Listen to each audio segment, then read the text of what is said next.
पूज्य श्री बाबा के जीवन चरित्र में प्रसंग चल रहा है कि बाबा को ऐसे नवयुवकों से मिलान हो गया है जो देश स्वतंत्रता के लिए प्राण त्यागने के लिए तैयार है। बाबा पीछे भगवत कृपा से बचे। एक पत्र बाबा का मिल गया था अंग्रेजी अधिकारियों को। बाबा ने भगवान से प्रार्थना की थी कि मेरे पास तो आपके सिवा कोई ऐसा है नहीं जो सिफारिश चले और बच जाओ, झूठ लिखूंगा नहीं। तो 10 बार कागज लिखाया गया कि मैं बताना कठिन समझ रहा हूं कि मैंने कभी लिखावट नहीं बदली। मेरी लिखावट उन लोगों के आगे बदल गई, अधिकारियों के आगे, या अधिकारियों की आंखें बदल गई, कुछ पता नहीं। 3 जगह से पास होने पर भी यही बात आई कि ये लिखावट चक्रधर की नहीं है। जो असली पत्र पकड़ा गया था, 10 पत्र लिखाए गए, केवल भगवान की कृपा से ऐसा चमत्कार हुआ। श्री राधा बाबा को छोड़ दिया। अब बाबा ने अपने जो मित्र जन थे क्रांतिकारी दल के, उनसे कहा कि अब एकांत में कोई ऐसे मकान लिए जाए जहां कोई परिचय न हो, एकदम खंडेर जैसे ऐसे। तो मकान 4-5 किराए पे लिए गए और आपस में मिल करके एक मकान ऐसा जिसे भूतिया मकान कहते थे, जिसमें भूत रहते थे, प्राय ये प्रसिद्धि थी। राधा बाबा ने जो चक्रधर नाम से थे, उन्होंने उस मकान को चयन किया कि घबराओ मत, ये मकान में हम रहेंगे। और उनके पास एक मशीन थी, साइक्लोस्टाइल मशीन, जिससे पर्चे छापे जाते थे। राधा बाबा ने अपने नवयुवकों से कहा कि हमारे भारतवासियों को पता चलना चाहिए कि अंग्रेजों का ये आंतरिक विचार क्या है, ये किस विचार से हम लोगों को शोषण कर रहे हैं, किस विचार से अपने अधीन कर रहे हैं। इनकी वो खामियां, रात भर पर्चे छपते और रात में इस सब जगह लग जाते, जिससे लोग पढ़े और सतर्क हो, सावधान हो। अंग्रेजी शासन के काले कारनामों का कच्चा चिट्ठा उन पर्चों में छापा जाता, और चाहे वो भूतकाल का हो चाहे वर्तमान काल का हो, और रात्रि में पर्चे छपने के बाद सब जगह चिपका देना, और कोई जान न पावे कहां पर्चा छपते और किसने चिपकाया। सुबह होते ही पुलिस की आंख में जब आते उस पर लिखा हुआ ऐसा ऐसा ऐसा, तो लोग भड़कते, लोग और अंग्रेजों के खिलाफ होते। दुर्भाग्यवश इनका एक साथी फंस गया, जिसको प्रलोभन में अंग्रेजों ने अपनी तरफ, इनकी बहुत चाल थी अंग्रेजों की, वो अपने भारतीयों को पद देके, धन देके अपने अंदर में, और फिर अपने भारतीयों की सूचना लेकर उनको नष्ट कर देते थे। तो फूट गया इनका एक साथी, और उन लोगों ने जानकारी दे दी कि कहां पर्चा बनाए जाते हैं और कौन कौन पर्चा बनाता है। भूतहा मकान में इन लोगों ने आधी रात को जो साइक्लोस्टाइल मशीन से कई हजार पर्चे छापे हुए थे, वहां पर्चे भी थे, मशीन भी थी, पर ऐसा लगा कि हमारी बात अंग्रेजों को पता चल गया है। ऐसा श्री चक्रधर जी को आंतरिक लगा कि अब हम सुरक्षित नहीं है, हमारी बात अंग्रेजों को पता चल गई। तो चौकन्नी दृष्टि से छत पे जाके छुप के देखते। चक्रधर जी छत पर लगी रेलिंग के एक झरोखे से झांक करके देखा, भूतहा मकान के चारों ओर 4 दीवारी थी। 4 दीवारी लगभग 4-5 फीट ऊंची रही होगी। चक्रधर ने देखा 4 दीवारी के बाहर 4 दीवारी से सटे एक व्यक्ति खड़ा होता है, फिर बैठ जाता है, खड़ा होता है, बैठ जाता है। बाबा को लगा मेरे अंदर जो भागवती की स्फुरणा हुई कि कोई न कोई अब हमें जान गया है, तो हमें लगता है हमारी सीआईडी लग रही। कहा होने पर सिर दिखाई दिया, बाबा छुप के देख रहे, फिर वो बैठ जाता। चक्रधर जी को पक्का पता चला ये पुलिस का इंफॉर्मर है। इंफॉर्मर सूचना देने वाला है। चक्रधर जी अधिक ध्यान पूर्वक देखा तो पता चला खाकी वर्दी भी धारण किए हुए। चक्रधर जी का संदेह दृढ़ हो गया। चक्रधर जी के ध्यान में बात आई कि हमें लगता है हम पुलिस के द्वारा घेरे में आ गए। पुलिस अधिकारी की ओर से चौकसी रखने वाला, सूचना देने के उद्देश्य से नियुक्त किया गया है पुरुष है। थोड़ी थोड़ी देर में उठ करके वो देखता। चक्रधर जी नीचे तुरंत आए। उस भूतहा मकान में 3 व्यक्ति थे, चक्रधर जी, दूसरे उनका सहयोगी, और तीसरे एक वृद्ध जो रसोई आदि बनाता था, रसोईया बुढ़ा।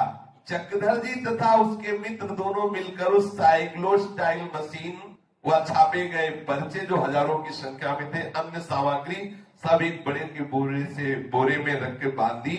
और चक्रधर जी ने उस बुढ़ा रसोईया से कहा कि पुलिस ना पकड़ पावे इस मशीन और पर्चे को पकड़ लिया तो बहुत हानि हो जाए। हम रस्सी के द्वारा तुम्हें पीछे से उतारते हैं, तुम ये बोरा लेकर जाओ थोड़ी ही दूर चलना, इसे रेत में गाड़ देना, और जहां यहां निकलो तो हर पैर को हाथ से मिटाते हुए निकलो, जिससे पता न चले कि यहां से कोई गया है।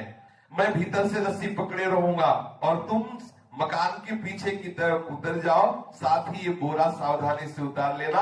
मकान के पीछे ही जाते ही एक गड्ढा बनाना, क्योंकि बालू की जमीन है। बोरा को दबा देना, सावधानी रखना, पैर के निशान न मिलने पाए। ऐसा ये सब तुम करके दूर निकल जाना। हम दूर से देख लेंगे कि जब तुम सुरक्षित चले गए तो अगर मशीन और पर्चे ये सब नहीं मिले तो पकड़े जाएंगे, पिटाई होगी, लेकिन हमको फांसी सजा नहीं होगी। नहीं तो फांसी हो जाएगी, क्योंकि इतना विरोध। उस बुढ़े रसोइये को जैसे जैसे समझाया था चक्रधर जी ने, उसने वैसा सारा काम किया। वो बुढ़ा बोरा लेकर मकान के पीछे रस्सी से उतरा। ये दोनों लोग रस्सी अंदर से पकड़े रहे। उधर फोर्स आ गया और दरवाजा खटखटा रहा है। बड़े संतोष की बात थी कि उस बुढ़े के उतरने तक कोई बाधा नहीं आई। खटखटाने की आवाज सुनते चक्रधर जी ने अनुमान लगा लिया कि सरकारी आदमी आ गए। पुलिस के एक व्यक्ति ने दरवाजे पर थाप देते हुए कहा, दरवाजा खोलो। मकान के भीतर से चक्रधर ने कहा, क्यों, क्या बात है?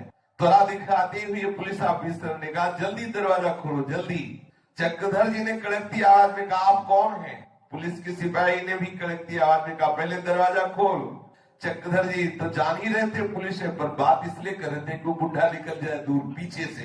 जो चक्रधर जी जानबूझकर देर कर रहे थे, पुलिस को बातचीत में अटकाए रखना चाहते थे, जिससे उस बुढ़े को योजना के अनुसार कार्य करने के लिए निकल भागने का पर्याप्त समय मिल जाए। बातचीत में अटकाए रखने के उद्देश्य से चक्रधर जी ने जब दरवाजा नहीं खोला तो पुलिस दरवाजा तोड़ने की धमकी दी। ये सुनकर चक्रधर जी ने कहा, इस प्रकार की धमकी देना कोई शराफत का काम है क्या? जब तक संभव हो सका पुलिस को बातचीत में चक्रधर जी उलझाए रखे। अंत में दरवाजा खोलना ही था, खोल दिया गया। दरवाजे को खोलते ही पुलिस ने चक्रधर और उनके मित्र को हिरासत में ले लिया। पुलिस की हिरासत में दोनों मकान के बाहर खड़े थे। पुलिस के सिपाही मकान की तलाशी ले रहे थे। इस बीच चक्रधर के साथी ने चक्रधर जी से धीरे से इशारे से कहा, बहुत बड़ी भूल हो गई। जो दानदाता हमें मशीन में पेपर छापने के पैसे देते हैं, उनकी पर्ची तो हमारी जेब में है, और अभी अगर ये अंग्रेजी पुलिस कर्मचारी वो पर्ची पा गए तो जितने दानदाता है सबकी पिटाई करेंगे, सबको जेल में भर्ती कर दे, बंद कर देंगे।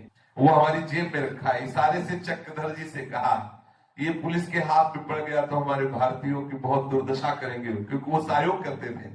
चक्रधर जी ने संकेत से ही कहा कि धीरे से हाथ को पॉकेट में ले जा, अंगुली और अंगूठे के संयोग से छोटा छोटा एकदम पर्चा कर दे, जिससे किसी भी तरह जोड़ के पढ़ा ना जा सके। ऐसे इशारे से क्या, तुम उसे काट दो।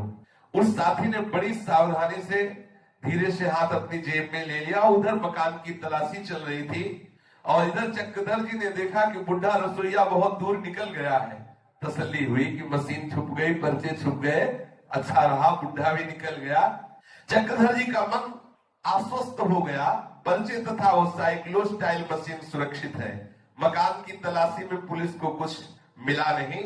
गुप्तचर विभाग के प्रमुख अधिकारी प्रदीप बाबू भी मकान के बाहर चक्रधर के साथ खड़े थे। ये प्रदीप बाबू वही है जो चक्रधर जी को बांदा के 3 पुलिस अधिकारियों की हत्याकांड में फंसाना चाहते थे। पीछे कल की चर्चा में था। चक्रधर जी ने प्रदीप बाबू से कहा, जब कुछ होगा तभी तो आपको यहाँ मिलेगा, हमारे पास ना पर्चा है ना हमारे पास मशीन है। हाँ, तुम्हें सच्ची बात कहता हूँ, हमारे भारतीयों की दानदाताओं की एक तालिका थी, जिसको हमने ऐसा नष्ट कर दिया कि ना तुम पढ़ पाओगे ना तुम्हारे अंग्रेजी सिपाही पढ़ पाएंगे। चक्रधर जी ने ऐसा कह के प्रदीप बाबू को सब चिकनाचूर जो अंगुली से कर दे, दिखाए कि तुम्हारे में कोई ताकत नहीं कि तुम हमें किसी भी केस में फंसा सको। अब चक्रधर जी की ये बात सुनकर प्रदीप बाबू और पुलिस को भी बड़ा खेद हुआ कि हमारे पास तो कुछ हाथ नहीं लगा। पुलिस ने चक्रधर को गिरफ्तार कर लिया। पुलिस ने चक्रधर पर मुकदमा चलाया। इस मुकदमे का नाम था गया षड्यंत्र कांड। फैसला देते समय न्यायालय ने चक्रधर को कहा, इसे 6 महीने की कड़ी सजा दी जाए। राजनीतिक बंदी के रूप में चक्रधर जी को गया जेल में डाल दिया गया। चक्रधर गया जेल में सूर्यास्त होने के समय आए। अन्य कैदियों को अपने अपने वार्ड में बंद कर दिया जा चुका था। गया जेल में पहले से अनेक राजनीतिक जो अपने भारतीय थे वो बंद थे। महात्मा गांधी ने अंग्रेजी सत्ता के विरुद्ध असहयोग आंदोलन छेड़ रखा था और जो व्यक्ति राजनीतिक आंदोलन में भाग लेता अंग्रेजी सरकार उसे जेल में बंद कर देती। लोगों में देश के लिए प्राणोत्सर्ग करने की भावना इतनी अधिक जाग गई थी कि जेल की भयंकर यातना सुन करके भी भारतीय जेल जाने के लिए उत्साहित थे। गया के एक स्थान में एक महंत पूज्य श्री भागवत दास जी भी भारतीय स्वतंत्रता में पकड़े गए थे, तो वो भी जेल में थे। देखो, संत होकर के भी वो राजनीतिक आंदोलन में खुलकर सामने भाग ले रहे थे। उनको अपने वार्ड में ये सूचना मिली कि आज राजनीतिक बंदी के रूप में एक नवकिशोर बालक आया हुआ है, जो आयु तो बड़ी छोटी है लेकिन बड़ा तेजस्वी और बहुत ओजस्वी भाषण करने वाला है। वो श्री महंत संत श्री भागवत दास जी के मन में उस किशोर के दर्शन की उत्सुकता जग उठी। प्रातः काल वार्ड खुलने पर ही दर्शन हो सकता था। सवेरे वार्ड खुलते महंत जी उससे मिले और परिचय पूछा। तब चक्रधर जी ने कहा, मैं एक ब्राह्मण बालक हूँ, गया जिले में अरवल के पास फकरपुर ग्राम का रहने वाला हूँ। क्रांतिकारी गतिविधियों के कारण मुझको पकड़ा गया है और 6 महीने की सजा भुगतने के लिए मुझे जेल भेज दिया गया है। चक्रधर जी गौरवर्ण के, छरेरे शरीर के और बड़ी ओजस्विता, तेजस्विता, निर्भयता, सुदृढ़ता देखकर उन महंत जी को बहुत अच्छा लगा। सारे राजनीतिक जितने भी बंदी थे सबको अच्छा लगा कि हमारे देश में ऐसे भी नवयुवक हैं नई अवस्था के जो बिल्कुल निर्भय हैं। गया जेल के जीवन का वर्णन करते हुए महंत श्री भगवत दास जी ने बताया कि एक दिन वो किशोर चक्रधर जी मेरे पास आए, सुबह वाली प्रार्थना में सम्मिलित हुए। इतनी सुरीली आवाज चक्रधर जी, कूट कूट कर रस भरा था, बड़ी मधुरिमा। उस दिन से सामूहिक प्रार्थना केवल चक्रधर जी ही कराते, ऐसी वाणी में मृदुता थी। कुछ दिन बाद जेल में रामायण कथा शुरू हुई। जेल के अंदर ही बंदियों में जो विद्वान थे वो देश की स्वतंत्रता का भी भाषण देते गुप्त रूप से और रामचरितमानस भी कहते। किशोर चक्रधर भी बालकांड की कथा को ध्यान पूर्वक सुन रहे थे। इतने में मेरे प्रिय मित्र श्री योगेश्वर प्रसाद जी की नजर चक्रधर पर पड़ी। उन्होंने देखा कि चक्रधर आंखें बंद किए हुई ऐसे, तो योगेश्वर प्रसाद जी ने समझा कि नव किशोर है, रामायण कथा सुन के सो रहा होगा। चक्रधर जी से पूछा कि तुम सो रहे हो क्या? चक्रधर ने कहा, नहीं, मैं सो नहीं रहा, मैं सुन करके भावना कर रहा हूं कि कैसे होंगे रामचंद्र जी बाल्यावस्था में। आंख मूंद करके मैं भावना कर रहा हूं। उनके विचार सुन करके वो जो संत थे बड़े मुग्ध हो गए कि वास्तविक कथा तो ऐसी ही होती है जो सुनते हुए विचार मगन हो जाए, उसी भाव में डूब जाए। तब हमने पूछा कि तुम क्या रामायण पढ़ सकते हो? तो चक्रधर जी ने कहा, यदि आज्ञा हो तो पढ़ के सुनाओ। दूसरे दिन चक्रधर जी को रामायण पढ़ने के लिए ऐसी पढ़ने की शैली, ऐसी चौपाई, पूरे के पूरे रीझ गए। जेल में आनंद की वर्षा कर रहे चक्रधर जी रामायण गाकर। लोग कहने लगे ये तो कोई प्रभावशाली बालक है। किशोर चक्रधर जी जब रामायण पढ़ते थे पूरा जेल का वातावरण भागवतिक हो जाता, शांत वातावरण। रामायण पाठ की चर्चा जेल में चल पड़ी। लोग उसके सुनने के लिए एकत्रित होने अन्य अन्य वार्डों से आकर के, क्योंकि भारतीय ही तो थे। एक दिन शाम को 4 बजे वार्ड बंद होने के पहले चक्रधर जी रामायण सुना रहे थे। उसी समय अंग्रेजों का प्रधान वो जेलर आया। वो अंग्रेज राजनीतिक कैदियों को बहुत पीटता था, बहुत कष्ट देता था। उसने ये भी देखा कि चक्रधर हिंदू ग्रंथ का अध्ययन करने वाला, हिंदू ग्रंथ की महिमा को बताने वाला है, तो आते ही उनकी चोटी थी चक्रधर जी की, ऐसे पकड़ा, ऐसे हिला के ऐसे उठा दिया और चोटी हिला करके जो लाख बूट पहने हुए थे, मजबूत जूते, मारा जूते की ठोकर चक्रधर जी वैसे फैल गए। रामायण पढ़ रहे थे, ऐसे ही रामायण छाती से लगाए। बड़ा अत्याचार। पहले तो चोटी पकड़ के से हिलाया, उठाया, मारा, पैर ऐसे लात मारी जूते से और रामायण छीनना चाहा। लेकिन रामायण इतनी जोर से चक्रधर जी ने, और रामायण का स्वर बंद नहीं हुआ, वो पीटता रहा, जूते मारता रहा पैर से और चोटी हिला, लेकिन रामायण नहीं बंद हुई। बड़े जिद्दी स्वभाव के बाबा थे, ऐसे रामायण। उसने उठाकर मैं रामायण से चक्रधर जी को पटक दिया, फिर भी रामायण बंद नहीं। फिर उनको अलग वार्ड में बंद करवा दिया। इससे संपूर्ण जितने अपने भारतीय थे सबके हृदय में बहुत भय हुआ, बड़ा क्लेश हुआ कि ऐसे महात्मा बालक को इतना कष्ट दिया जा रहा है। गया जेल के सुप्रिंटेंडेंट का नाम था मेजर वर्ग। पूरा राक्षस। ये आयरलैंड का रहने वाला, ये आयरिश मेजर वर्ग सेना विभाग से जेलर के पद पर कार्य करने के लिए आया था। स्वभाव में क्रूरता ठूस ठूस के भरी थी। ये इतना क्रूर था कि दया, सुहृदता, सज्जनता कहीं कण भी इसके जीवन में नहीं था। मेजर वर्ग को यदि ज्ञात हो जाता कि ये भारतीय राजनीतिक बंदी अंग्रेजी शासन के विरुद्ध सक्रिय है और देशभक्ति के कार्य में अधिक भाग लेता रहा है, तो उसे राजनीतिक कैदी के बंदी विवरण पत्र में प्रिजनर रिकॉर्ड कॉर्ड नोटेरियस अर्थात कुख्यात, ऐसा उसके कार्ड में लिख देता।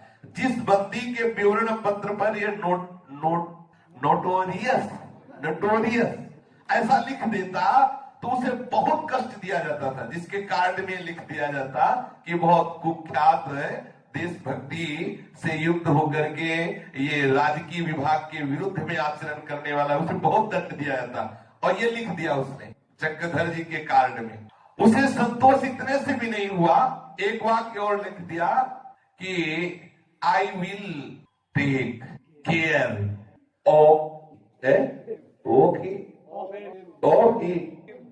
जो भी हो कि इसको कोई और नहीं देखेगा, इसको मैं संभालूंगा।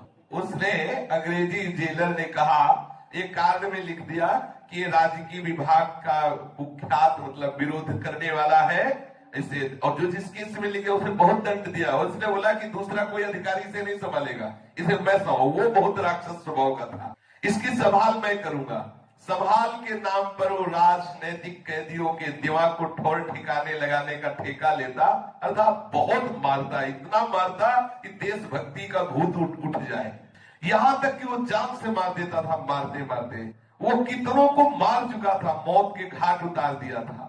ऐसी संभाल करता था वो। राजनीतिक कैदी का यमराज का दूसरा स्वरूप नरपिशाच। वो अपना भारी भरकम शरीर मिलिट्री के बूट पहनकर कैदी को गिराकर मारता, उसकी छाती पे कूदता, ऐसे उछलता, और वो कैदी की हड्डियां जो छाती की है तड़तड़ा के टूटती और खून की उल्टियां उसके मुख से निकलती, तत्क्षण मर जाता। ऐसे वो करता था। जेल के रजिस्टर में यही लिख दिया जाता था कि कैदी बीमार था इसलिए मर गया, कोई उसका विरोध कर नहीं सकता था। अंग्रेजों का जमाना, किसमें साहस था जो इस गलत रिपोर्ट का विरोध करे। मेजर वर्ग अपनी राक्षसी प्रवृत्ति के कारण बहुत अपना नक्शा जमाए हुए था। सब देखते ही डरते थे, पता नहीं किसकी मृत्यु हो जाएगी, ऐसा थर-थर कांपते थे भारतीय से। न जाने कितने जो राजभक्त नौजवान गए थे उनको इस राक्षस ने मार डाला। न जाने कितनों को गिरा के छाती पे से कूदता, भारी भरकम शरीर। जिस प्रकार महाकुकर्मात्मा मेजर वर्ग अपने आसुरी स्वभाव के कारण विग्रहात था, वैसे ही चक्रधर अपने हट पर, अपनी ऐठ पर, अपनी देशभक्ति पर, अपनी निष्ठा पे विख्यात थे। चक्रधर के मन में स्वातंत्र प्रेम अपनी सीमा पर था। उसने मान लिया था कि भारत पर अंग्रेजों का शासन है, अंग्रेजों के हाथ में राजदंड है, अंग्रेजों की सैन्य शक्ति के समक्ष भारत विवश है, भारतीय जनता पराधीन है, पर मैं जानता हूं मेरी आत्मा पराधीन नहीं है। आत्मा स्वतंत्र है, मेरा चिंतन विदेशियों के अधीन नहीं हो सकता। आज देखो हम ऐसे अपने को नए जमाने के समझते हैं कि विदेशी वेशभूषा, विदेशी भाषा, विदेशी खान पान बोलते हैं कि ये वीआईपी लोग हैं। चक्रधर जी अपनी निष्ठा पे थे। उन्होंने कहा हमारी आत्मा स्वतंत्र है, हमारा मस्तिष्क मुक्त है। ये विदेशी लोग हमारे मस्तिष्क को, हमारी बुद्धि को, हमारी आत्मा को परतंत्र नहीं कर सकते। अंग्रेजों की पाशविक चेष्टाएं, अंग्रेजों की पाशविक सैन्य शक्ति हमारी हिंदू भूमि की सच्ची भावना को कभी लौट नहीं सकती। सोचो इन महापुरुषों ने कितना कष्ट सहकर अपनी भावना को पुष्ट किया है, और आज हम धन देकर अपनी भावना को नष्ट कर रहे हैं। विचार करके देखो, हम गर्व समझते, अगर हम धोती कुर्ता पहनेंगे तो हम अपनी बेइज्जती समझते हैं। जनरल वार्ड में साधारण कैदी जहां रखे जाते हैं, वहां से चक्रधर जी को उस मेजर ने अलग तन्हाई में, जहां फांसी सजा जिन कैदियों को दी जाती थी, वहां अलग कोठरी में बंद करा दिया। जब चक्रधर जी को देखा तो ना झुकना ना कुछ, एकदम तेजस्वी था। तो पहली नजर में वो समझ गया कि ये इसका नशा उतारना पड़ेगा देशभक्ति का। तो जिनको फांसी की सजा हो जाती थी उनको जहां अलग रखा जाता था तन्हाई में, वहां चक्रधर जी को कोठरी में बंद कर दिया गया। मेजर वर्क ने जेल के कैदियों पर एक नियम लाद रखा था कि वो जनरल वार्ड और तन्हाई के कैदियों के पास जब निरीक्षण करने जाया करता था, जेल के वार्डन लोगों को जिम्मेदारी थी कि मेजर वर्ग के आने के पहले ही समस्त कैदी एक पंक्ति में खड़े हो जाए। खड़े किए गए कैदियों में जिस कैदी के सामने मेजर वर्ग आता, वो हर कैदी के लिए नियमता ये जरूरी था कि कैदी अपने दोनों हाथ ऐसे ऊपर ले जाके ऐसे करके और ऐसे कंधा झुका करके और उनके सामने खड़े हो जाए। ऐसे सभी कैदी को भयक्रांत होकर ऐसा करना पड़ता, नहीं लट्ठों की मार वो वार्ड लोग करते और इसके बाद ये राक्षसी क्रूरता का शिकार बनना पड़ता है इस मेजर की। अब मेजर वर्ग की राक्षसी क्रूरता का शिकार बनने के भय से पहले ही जितने भी नौजवान हिंदुस्तानी, पहले वो दूर ही है, पहले ही समय से ऐसे हो जाते थे। ये विषम परिस्थिति चक्रधर जी के भी सामने आई। ये जेल के प्रधान चिकित्सक एक बंगाली बाबू थे। वे बंगाली बाबू चक्रधर जी को अंग्रेजी भाषा पर बोलते जब चक्रधर जी तो बहुत अच्छा लगता है, इसलिए वो मुग्ध थे। केवल उच्चारण की सुंदरता नहीं, शब्दावली भी बहुत सुंदर थी चक्रधर जी की। उन्होंने कहा कि देखो तुम इतनी छोटी आयु में यहाँ आए हुए हो, मैं तुम्हारे हित के लिए कहता हूं कि जेलर आवे तो राक्षस है, राक्षस ऐसे ही हाथ करके झुका देना, बच जाओगे। वो थोड़ा प्यार करते चक्रधर जी से। ये कितने सैनिकों, कितने भारतीयों की जान ले चुका है ऐसे ना करने पर, ऐसा मत करना, तुम ऐसे कर लेना। बंगाली बाबू ने चक्रधर से कहा कि आप ऐसे कर लेना। चक्रधर जी ने कहा नहीं नहीं, death is horror to you but play for me. मृत्यु तुम्हारे लिए भयावह हो सकती है लेकिन मेरे लिए खिलवाड़ है। चक्रधर जी ने कहा इस दुष्ट के सामने मैं झुकूंगा नहीं, मार दे तुम मार दे।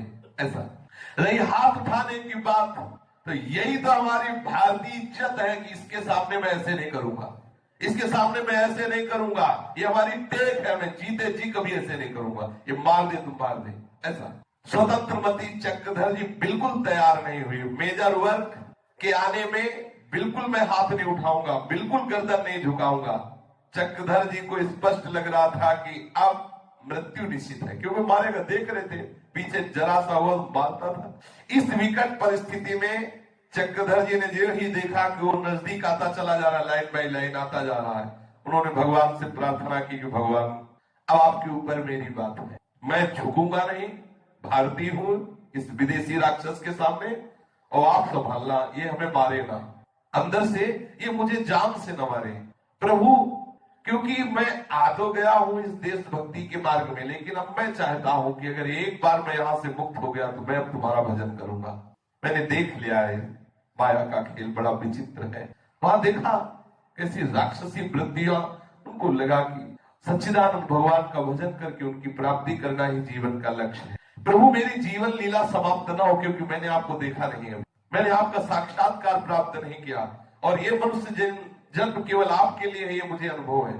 अगर मुझे यहाँ जेल से जीवित मुझे निकाल दिया जाए तो मैं सिर्फ आपका भजन करूंगा। ऐसा होता है भगवान, ये इसीलिए चर्चा हो रही कि भगवान किसी न किसी रूप में कृपा करते हैं। चक्रधर जी जो राधा बाबा है, उन्होंने अंदर से निश्चय किया कि ऐसी क्रूर कर्कश वृत्ति वालों के बीच में जीवन व्यतीत करने से अच्छा है यदि मुझे मेरा जीवन बच जाएगा तो अब मैं जीवन भर का नियम लूंगा कि भगवान का भजन करूंगा। मेजर वर्ग जब निरीक्षण करने के लिए आया तो सारे कैदियों को एक पंक्ति में खड़ा किया गया। उस पंक्ति में चक्रधर जी भी खड़े थे। जिस कैदी के सामने मेजर वर्ग गया उस सबने अपने हाथ ऐसे रखे और ग्रीवा झुका दी। मेजर वर्ग जब पंक्ति में खड़े चक्रधर के सामने आया तो चक्रधर ने अपना हाथ नहीं उठाया। मेजर वर्ग के साथ 5 वार्ड रहते थे, उन्हीं वार्डरों को आदेश दिया और कैदियों को पिटवाने का काम उन्हीं से करता था, डंडे से। जब नहीं मानता तब वो अपने बूट से मारता। जब चक्रधर ने हाथ नहीं उठाया तो जेलर के साथ वाले वार्डर सोचने लगे ये कैसा मूर्ख लड़का है, जानबूझ करके मरना चाहता है, ये लड़का अपना हाथ नहीं उठाता, जेलर तुरंत इसे मृत्यु के हवाले कर देगा, ये नादान तो अपनी मौत को जबरदस्ती बुला रहा है। वार्नर तो विगत अनुभवों के आधार पर सोच रहे थे कि इस लड़के के सिर पर मौत नाच रही, क्योंकि देखते थे कि वो रोज मारता था कईयों को जान से। जिस तन्हाई में लड़का रह गया है, उसकी अगली तन्हाई वाले कई कोठरियों वालों को इसने जेलर ने कुछ दिन पहले ही इसी जिद के कारण मार दिया था। चक्रधर के द्वारा हाथ न उठाए जाने के कारण हर क्षण काली भयावनी आशंका गहरी होती चली जा रही थी। वो मेजर वर्ग चक्रधर के सामने 5 मिनट तक खड़ा रहा। 5 मिनट तक चक्रधर ने ना तो अपना हाथ उठाया, बस ऐसे पीठ के पास ऐसे हाथ बांधे हुए उसकी आंख में आंख मिलाकर खड़े रहे। वो अंदर ही अंदर की, हे भगवान आप सब कुछ कर सकते हो, हे भगवान आप सब कुछ कर सकते हो, आप सर्व समर्थ हो। ऐसा मेजर वर्ग सामने खड़ा खड़ा सीटी बजाता रहा कि वो हाथ ऐसे करे, ग्रीवा झुकाए। पता नहीं भगवान ने क्या जादू कर दिया, भगवान ही जाने। मेजर वर्ग को पता नहीं चक्रधर दिखलाई नहीं दे रहा था, क्या था मेजर वर्ग को चक्रधर के स्थान पर क्या समझ में आ रहा था, किसी की कुछ बुद्धि काम नहीं कर रही थी कि 5 मिनट से प्रहार क्यों नहीं कर रहा। वो खड़ा सीटी बजा रहा था बार बार। ये क्या हुआ भगवान जाने, परंतु इतना तो सबने देखा कि बिना हाथ उठाए, बिना गर्दन झुकाए अकड़े हुए चक्रधर खड़े रहे। 5 मिनट तक वो सीटी बजाता रहा, इसके बाद वो आगे बढ़ गया, कुछ नहीं बोला चक्रधर जी। ये भगवान का, इन्हीं सब अनुभूतियों के कारण बाबा एक महापुरुष बने। भगवान मेरा हर समय साथ देते रहे। जे ही मेजर वर्ग आगे बढ़ा, उस समय भगवान के प्रति चक्रधर के मन की भावनाओं का वेग कितने प्रबल से बह चला, वो केवल अनुभव की बात है। भगवान ने मेरी टेक रख दी, भगवान ने मेरी प्रार्थना सुन ली, मेरी रक्षा कर दी। भगवान मुझे आज अनुभव हो गया कि आप असंभव को भी संभव कर सकते हैं, आप संभव को असंभव कर सकते हैं, असंभव को संभव कर सकते हैं। असीम करुणा, अपार करुणा, ऐसा हृदय से बार बार चक्रधर जी के। ये तो अपने लोग पढ़ रहे हैं, सुन रहे हैं, उस समय की स्थिति जो जेल में है और ऐसा राक्षस सामने खड़ा है और वो अपनी अकड़ में है कि मैं भारतीय हूं, तुम्हारे सामने गर्दन नहीं झुका सकती। कितनी बड़ी निष्ठा की बात है। ऐसे परम सुहृद भगवान, ऐसे अकारण कृपालु भगवान, अब यदि मैं मुक्त हो गया तो जितने जीवन मेरे दिन शेष रहेंगे जीवन के, केवल केवल भगवान का भजन करूंगा, ऐसा दृढ़ निश्चय कर लिया रहा था बाबा ने जेल में ही। अगर मैं मुक्त होता हूं तो जितना श्वास रहेगी वो केवल मैं भजन में व्यतीत करूंगा। चक्रधर जी के मन में ऐसा दृढ़ निश्चय हुआ। परंतु आगे आने वाली घटनाओं को देखकर ऐसा अनुमान होता है कि चक्रधर जी को जेल में अधिक से अधिक विषम परिस्थितियों को पुनः पुनः भोगना पड़ा, जिससे चक्रधर के मन का विचार और परिपक्व हो गया। जैसे सोना तपकर और चमकता है, किसी विचित्र अचिंत्य ईश्वरीय विधान के फलस्वरूप चक्रधर जी इस बार तो बच गए, लेकिन उसका रोज का काम था मेजर वर्ग का आना, सबको ऐसे प्रणाम करते हुए उसको प्रसन्न करना होता था। मेजर वर्ग के पैरों की भारी भरकम प्राणलेवा मिलिट्री बूट के नीचे भगवान की कृपा से इस बार नहीं आ पाए, पर इनकी तो अकड़ और रोज इनको उसी लाइन में खड़े होना है। बहुत जेल की नारकी यंत्रणाओं के बीच चक्रधर का जीवन बीता। अगली बार निरीक्षण के समय चक्रधर को मेजर वर्ग की क्रूरता का शिकार होना पड़ा। मेजर वर्ग कैदियों के निरीक्षणार्थ आया, सारे कैदी पंक्ति में खड़े कर दिए गए, चक्रधर जी भी पंक्ति में खड़े हुए। मेजर वर्ग चक्रधर के सामने आया और अपने सामने देखा कि ये ना तो हाथ उठा रहा है, ना प्रणाम कर रहा है। अब पता नहीं कौन सी क्रूरता छाई, क्रोध के मारे उसका चेहरा लाल हो गया और उसने अपने वार्डरों को आदेश किया, पीटो इसको। वार्डरों ने आगे बढ़कर पीटने का नाटक कर रहे थे। बड़ा प्यार हो गया था चक्रधर जी से, तो चक्रधर जी को ऐसे उठाते, ऐसे रखते हुए, ऐसे डंडा जोर से उड़ाते हुए, ऐसे पीछे ऐसा लगता है कि बहुत जोर से लाठी चलाई जा रही, ऐसा वो करते। वो पीटने का नाटक कर रहे थे। उनको आदेश तो पीटने का था, किंतु पीटने मारने और डंडा लगाने का जोर से नाटक करते हुए पीट नहीं रहे थे। इसका रहस्य बाद में खुला कि पहली बात तो ये है कि उन वार्डरों को पता चला था कि चक्रधर जी भगवान के भक्त है, इसलिए वो हृदय से चक्रधर जी का आदर करते। दूसरी बात, वो आसपास गांव वाले थे जो वार्डर थे, तो उनको पता था कि इनका परिवार भी बड़ा सात्विक है, इसलिए सद्भाव के कारण वो पिटाई नहीं कर रहे थे। फिर उस मेजर ने देखा कि ये चक्रधर फिर भी ना हाथ उठा रहा है, ना प्रणाम कर रहा, तो तिलमिला उठा और कूद पड़ा चक्रधर जी के ऊपर और घूंसों से और पैरों के टिब्बों से खूब वही मूर्छित हो गए, चक्रधर जी वही मूर्छित हो गए और उसने उनके विवरण पत्र पर लिख दिया कि बहुत कुख्यात है, बड़ा अपराधी है, इसको विशेष विशेष दंड दिया जाए। इसके बाद मेजर वर्ग ने आदेश जारी कर दिया कि चक्रधर मिश्र के सारे कपड़े उतार लिए जाए, इनको टाट पहनने के लिए दिया जाए। टाट देने के लिए चक्रधर जी को जेल के वस्तु भंडार में ले जाया गया और जेल का एक वार्डर, उस वार्डर ने चक्रधर से कहा, मैं आपको जानता हूं, आपके पिताजी मेरे पुरोहित हैं, मैं आपके पिताजी का यजमान हूं, मैं इस जेलर के काले कारनामों से परिचित हूं, इसने बहुत से कैदियों को मार मार के जान से मार दिया है, इसकी चाल ढाल से लगता है कि आपका भी ये मंगल नहीं होने देगा, अर्थात आपको भी ये मार देगा। मेरी प्रार्थना है जब ये आए तो आप हाथ उठा दिया करें, आप इसे प्रणाम कर लिया करें। चक्रधर ने उस वार्डर से उसके गांव का नाम तथा उसके परिवार का परिचय पूछा।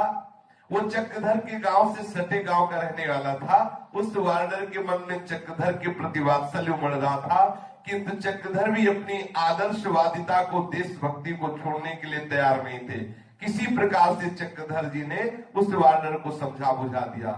टाट के नाम पर चक्रधर जी को पहनने के लिए नारियल की जाट से बना हुआ टुकड़ा दिया गया। सर्दियों का समय, कोई भी वस्त्र, सब वस्त्र उतरा लिए गए। अलग अलग कपास के धागे से बने हुए कुछ कपड़े, कुछ होते थे जूट के बने हुए और कुछ होते थे नारियल के। तो चक्रधर जी को दिया गया नारियल का टाट, जो और खुरदरा लगे। शरीर की लज्जा निवारण के लिए केवल नीचे वो टुकड़ा पहनने को मिलता था। चक्रधर जी को तन्हाई की सजा दी गई, बहुत पिटाई की गई थी शरीर में, मार के कारण शरीर सूज गया था, बड़ी वेदना, बुखार आ गया और शरीर में इंजेक्शन लगवा दिया था जिससे बड़े बड़े चेचक प्रकट हो गए थे। भयंकर ठंडी का दिन, बुखार ऊपर से, चेचक के ऊपर से दागो निकले हुए थे और नारियल का टाट उतना जितना केवल निम्नांग को ढक सके। आहा, कितना भयंकर कष्ट चक्रधर जी को भोगना पड़ रहा था। एक दिन जेल का सहायक जेलर चक्रधर जी के पास आया। वो मुसलमान था।